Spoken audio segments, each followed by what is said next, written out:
G'day Tiger fans, Richo here, and joining me today, we're in the bowels of the AFLW change rooms. Bec Miller, AFLW star. Bec, good to see you. Good to be here. Welcome to the bowels. Yeah, good to be here to talk about what's happening with the redevelopment. But firstly, how are the girls shaping up for this year? When do we start pre-season and when do we get underway? Official date is June 3 for pre-season, and round one will be in that men's finals bye week.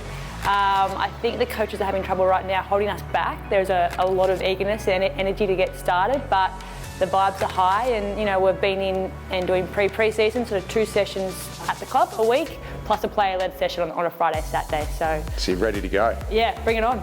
Hey, tell us about your journey to Richmond. You've been here right from the start. You've seen the whole program develop over these years, but just back to the start, how it all started for you. Yeah, really proud to be an inaugural sort of AFLW Tiger, and a huge part of my journey. And I guess where it started was sort of 2019. Over that 2018-2019 Christmas period, I hassled the recruitment manager, Lauren Tesserera at the time. Email, phone, just barraged her, and she invited me down for a trial in February 2019. You're from Sydney, Richmond. Yeah, proud New South Welsh woman, that's for sure. Wagga Wagga, so nice, they name it twice. So I came down, had a couple of trials on a Wednesday and a Friday.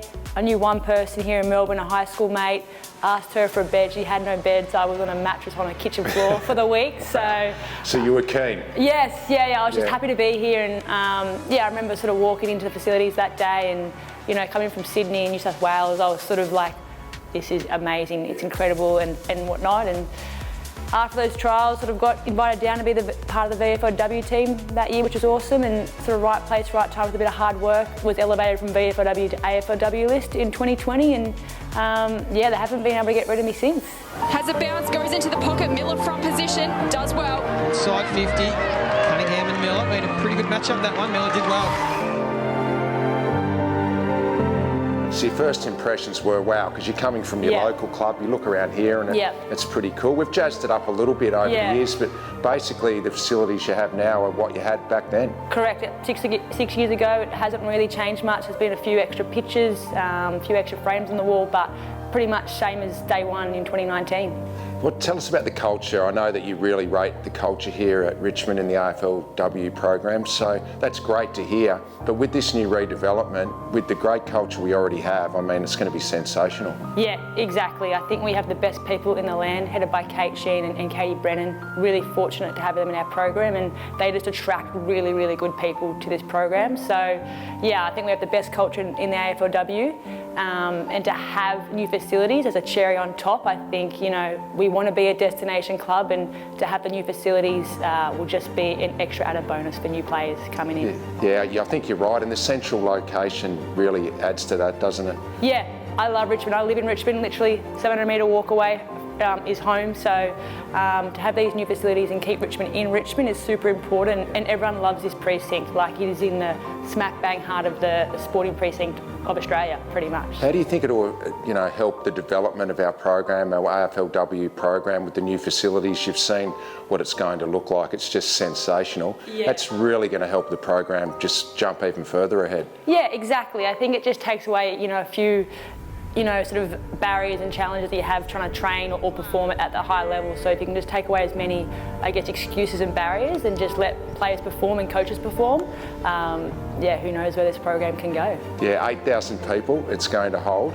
I see it being not just a great thing for Richmond and our AFLW program. I think this can be a hub for the whole AFLW competition. Do you see that? Yeah, totally agree, Richo. Absolutely agree. Full houses, 8,000? Yeah, well, we have a full house now. It's about 2,000 or just under. So to quadruple that to 8,000, gives me goosebumps. The noise, I just think of the noise, to have that Tiger Army behind us with 8,000 people. Wowee, bring it on. Yeah, it's going to be amazing. Bec, tell me just your personal highlight of your time here. You've been here from the start. What's your personal highlight so far? I really love the memory of playing the MCG. It was a practice match against Hawthorn, a bit of a farewell to Peggy O'Neill. Yes. I just remember a couple of moments, I wasn't really watching the ball or involved in the game, which is probably not what Ferg wants to hear, but just sitting back and taking it all in.